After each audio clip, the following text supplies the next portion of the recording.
Olá! Começa agora o Em Dia com a Saúde.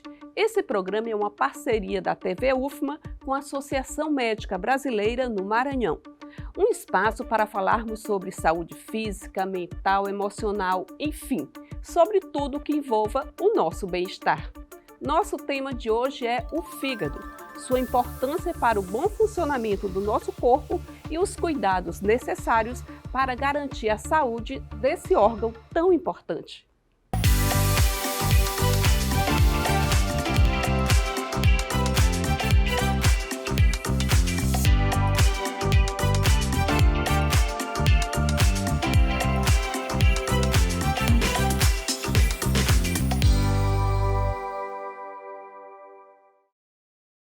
O fígado é o órgão responsável pelo desempenho de várias funções vitais no nosso corpo, como digestão de gorduras, armazenamento de vitaminas, regulação dos níveis de açúcar no sangue e muito mais. E sendo assim, é óbvio que é muito importante cuidarmos muito bem deles, não é mesmo? E quem vai nos falar sobre a melhor forma de garantir a saúde desse órgão é o médico hepatologista Dr. Rogério Soares. Boa tarde, doutor Rogério, seja muito bem-vindo. Boa tarde, Ameliane, boa tarde a todos. Vamos falar um pouquinho então sobre o fígado, né? Eu citei aqui algumas funções que o fígado realiza, mas assim, essas que eu citei são mínimas, né? Existem muito mais, né? Fale um pouco para a gente sobre quais são as principais funções desse órgão que ele é responsável no nosso corpo. Boa tarde, Ameliane, boa tarde a todos. O fígado realmente é um órgão muito especial. É um órgão muito importante que ele desempenha diversas funções. Então, como você mesma falou, ele desempenha funções no metabolismo dos carboidratos, que são os açúcares, né, principalmente a glicose. Ele serve de armazenamento para a glicose, uma substância chamada glicogênio. Ele desempenha uma função importante também no metabolismo dos lipídios, né, que são as gorduras. Desempenha um papel muito importante no metabolismo da bile, né, que é aquela substância que é muito importante para o metabolismo e para a digestão das gorduras, né? Na verdade, as pessoas elas confundem, mas o fígado que produz a bile. E a bile é concentrada na vesícula biliar e depois ela ganha o intestino para metabolizar as gorduras. O fígado também é muito importante como um órgão do sistema imunológico, que poucas pessoas sabem, né? Então, vários vírus, bactérias são destruídos, né, por células especializadas no fígado, chamadas células de Kupffer. E ele desempenha também um papel muito importante no metabolismo de drogas, né? Medicamentos, drogas, tudo que nós ingerimos, né? Ele passa primeiro inicialmente no fígado, nós chamamos isso de mecanismo de primeira passagem, onde o fígado vai metabolizar essas substâncias, várias substâncias, para que torne fácil a excreção pelos rins. Então o fígado ele é um órgão muito importante. E eu como uma pessoa leiga no assunto, lógico, mas eu imagino que se o fígado estiver com alguma doença, não estiver no seu sistema normal, saudável, ele não vai conseguir realizar da forma desejável essas atividades, eu imagino. Sim, com certeza. Então, se o fígado ele não funciona bem, se ele funciona de uma forma inadequada, ele não vai conseguir fazer essas funções, né? Desempenhar de forma eficaz essas funções. A grande questão é que muitas vezes essas doenças não são aparentes, né? Quando o paciente ele eventualmente apresenta uma icterícia, né? Fica com aquela cor amarela dos olhos, apresenta febre, apresenta dor abdominal, ele procura o seu médico. Entretanto, né, boa parte das doenças hepáticas elas são silenciosas, são doenças crônicas. É aquilo que a gente divide, né? A hepatite aguda, onde tem essas manifestações que eu acabei de falar, e tem as hepatites crônicas, que apresentam, na verdade, ou apresentam-se assintomáticas ou oligossintomáticas. O problema é que, com o passar do tempo, pelo fato do paciente não saber que tem a doença, ele evoluirá para cirrose e câncer de fígado. Doutor Rogério Soares, vendo na internet agora, pesquisando sobre o assunto, eu vi que o Zezé de Camargo e a Jojo Todinho foram diagnosticados com esteatose hepática, que é conhecida popularmente como gordura do fígado. E também na reportagem fala que a forma de vencer essa enfermidade é mudanças nos hábitos alimentares e atividades físicas. Isso é algo que impede também que essa doença venha a nos acometer? Então, vamos lá. Então, vamos para a definição, né? Então, você tem a esteatose hepática, como você mesma falou, que é a doença gordurosa no fígado. O nome dela, na verdade, é doença gordurosa hepática não alcoólica. Então, é uma doença no fígado causada pela gordura, mas que não tem relação com o alcoolismo, ou com o efeito do álcool no fígado. O que mais causa no mundo, né, gordura no fígado, na verdade, é o álcool. Né? Então, a esteatohepatite alcoólica ela é mais comum do que a esteatohepatite não alcoólica. Entretanto, com a nossa mudança de dieta, né, a utilização de mais açúcar, principalmente carboidratos, nós mudamos um pouco esse perfil nas últimas décadas. Né? Então, nós passamos a ter uma esteatohepatite não alcoólica com uma frequência tão importante, né, tão importante, tão comum ou mais comum até do que o álcool. Então, nas últimas décadas, essa doença ela passou a ser, no mundo, né, uma das principais causas de cirrose. Né? Então, a grande questão é essa. E nós temos que fazer também uma separação do que é esteatose hepática e do que é esteatohepatite, né, não alcoólica. Né? Então, aqui a gente retira o álcool. Então, pessoas que nunca beberam, elas podem ter cirrose devido a essa doença. Então, o fato de ter gordura no fígado, por mais que as pessoas encarem como sendo normal, não é normal, tá? Então, pode até ser comum, né, em incidência, né, ter aumentado bastante a incidência e a prevalência, mas isso não quer dizer que isso seja normal. E ela pode levar, sim, à cirrose hepática. Felizmente, a minoria desses pacientes que têm esteatose evoluirão para cirrose. Entretanto, esses pacientes que têm esteatohepatite, como o próprio nome diz, mais de 90% vão evoluir para cirrose. E o nosso desafio como hepatologista é tentar discernir, né, tentar diferenciar quem é aquele paciente de risco, quem é aquele paciente que está evoluindo de fato para hepatite, que significa que ele tem uma chance maior de evoluir para cirrose, daquele indivíduo que só tem esteatose. Mas, de qualquer forma, é um sinal de alerta, é um sinal que você precisa procurar o seu médico para investigação. Com relação a tratamento, né, de fato você falou uma grande verdade. Então, os pacientes, de uma forma geral, eles querem uma medicação, né, uma medicação única, exclusiva, que resolva a doença. Isso não existe. Infelizmente, não existe. Né? Há muito estudo, há muita pesquisa nessa área, mas não existe.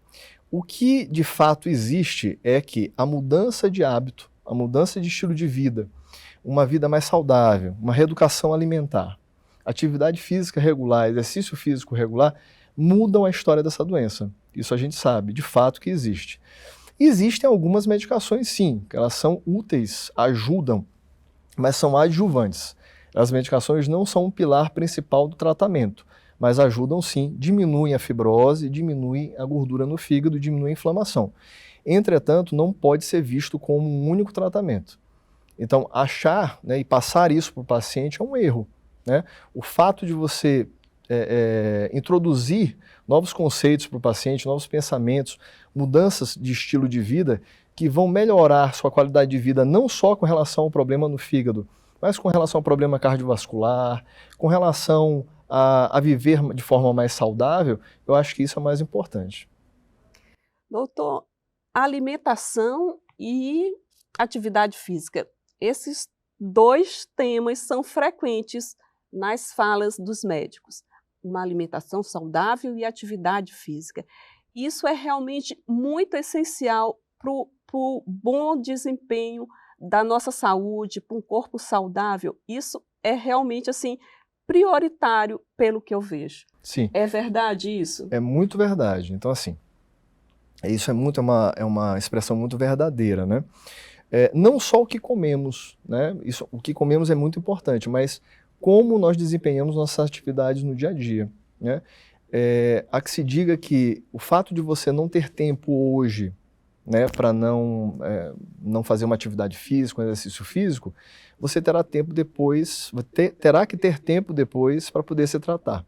Então você precisa fazer atividade física regular, exercício físico regular, ter uma dieta mais equilibrada, com menos carboidratos, você utilizar mais verduras, legumes, frutas, né, na dieta, comer menos carne vermelha, comer mais peixes. Isso realmente torna essa doença especificamente menos comum, né? Então, isso faz com que esse paciente, esse indivíduo, ele tenha um fator, né, de proteção contra essa doença. Logicamente, a gente tem que entender que não é só fatores, por exemplo, de hábitos de vida, fatores sociais, ambientais, que influenciam. Nós temos que entender que muitos indivíduos têm uma carga genética, né? Então, eles trazem consigo, né, por exemplo, pais, por exemplo, que são diabéticos, irmãos, avô, avó, que são diabéticos, hipertensos, que têm dislipidemia. Isso, logicamente, tem alguma influência, né? E fazer com que esse indivíduo ele entenda que ele vai precisar trabalhar isso durante a vida dele, mudar esses hábitos de vida, é muito importante para que ele evite desenvolver determinadas doenças.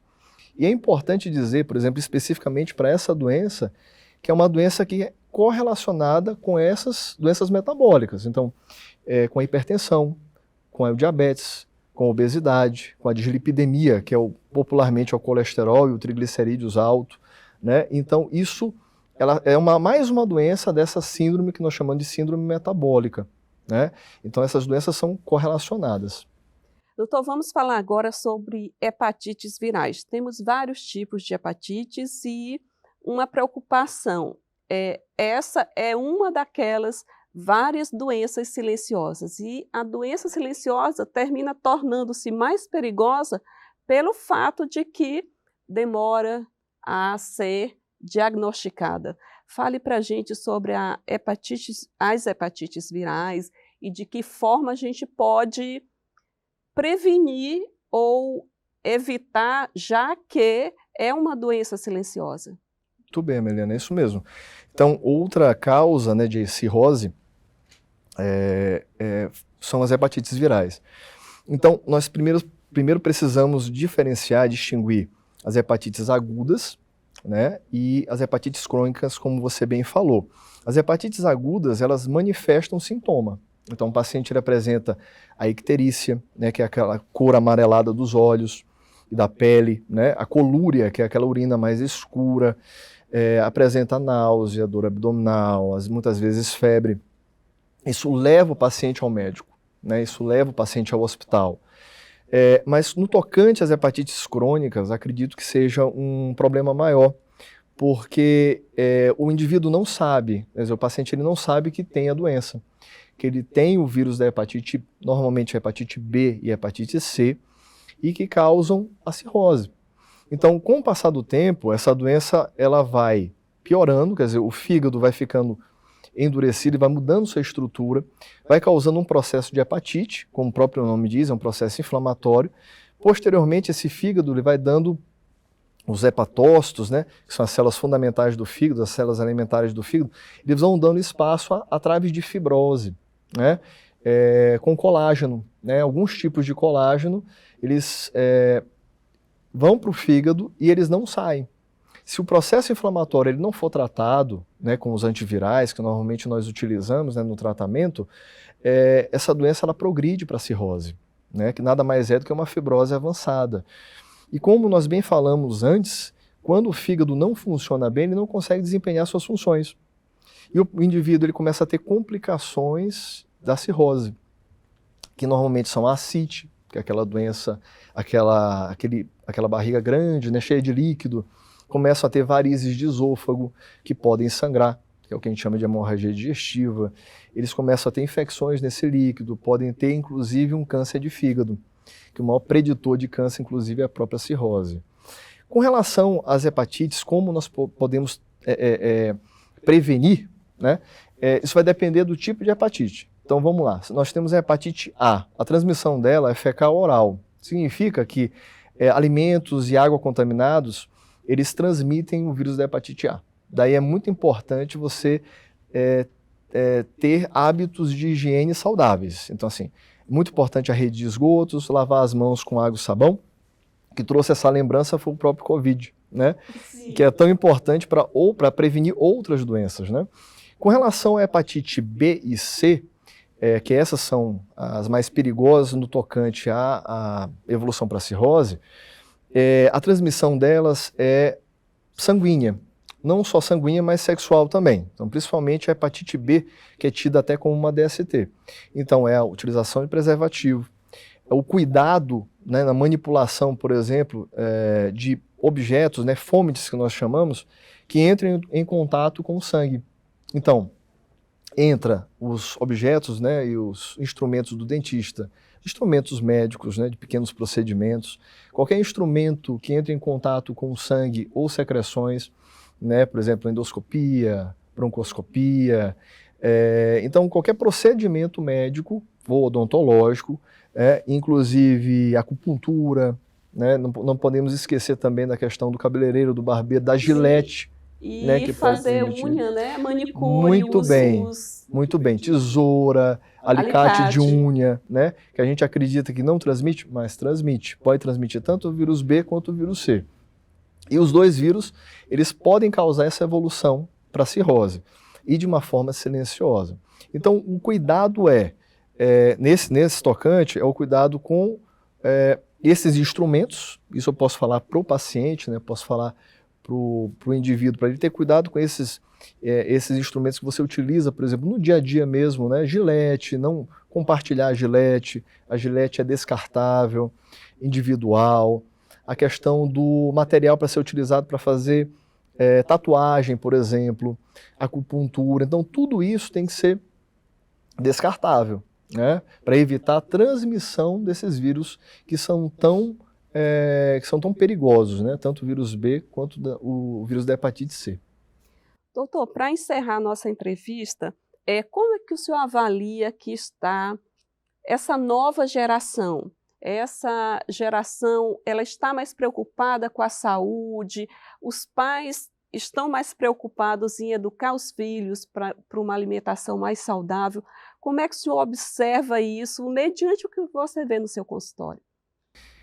Pois eu acho que essa geração nova, né, ela até tem um cuidado maior, né, com relação à atividade física. A gente percebe, né, esse cuidado maior. Entretanto, a gente tem que pontuar uma questão, né? A gente não pode passar de uma situação de sedentarismo, né, para uma situação de utilização de algumas medicações ou drogas que são tão nocivas para o fígado quanto a própria gordura. A gente precisa entender. E aqui eu passo uma informação importante para a população, para que não utilizem drogas sem a prescrição de um médico responsável, tá? Que ele acompanhe você, né? Então a gente vê hoje, infelizmente, o uso de várias substâncias, inclusive esteroides anabolizantes, oferecendo uma forma fácil de emagrecimento, uma forma fácil de ganho muscular, o que é muito perigoso para a população. Então, procure seu endocrinologista, procure seu hepatologista, procure seu gastroenterologista, mas não caia nessas fórmulas mágicas, né, nessas medicações que podem comprometer a saúde do fígado tão quanto a gordura. Então, para não ir de um extremo ao outro, quer dizer, de um sedentarismo para uma situação que poderia ser um de equilíbrio, no meio termo, mas que muitas vezes as pessoas elas confundem saúde com beleza. Então elas têm que entender que a saúde é o estado de equilíbrio. Então você chega a um equilíbrio, você não precisa chegar a um outro extremo. E muitas vezes para chegar nesse outro extremo você precisa fazer uso dessas medicações que fazem muito mal para o fígado. Então, a alimentação saudável, o acompanhamento médico, uma dieta saudável e a atividade física, exercício físico responsável, são a chave para você ter uma boa saúde, né? Além da saúde mental, né? Mas assim, o que eu quero colocar é que, embora essa geração ela esteja um pouco mais voltada, né, para a atividade física, para uma alimentação saudável, ela não pode fazer uso de algumas substâncias, porque estão na moda.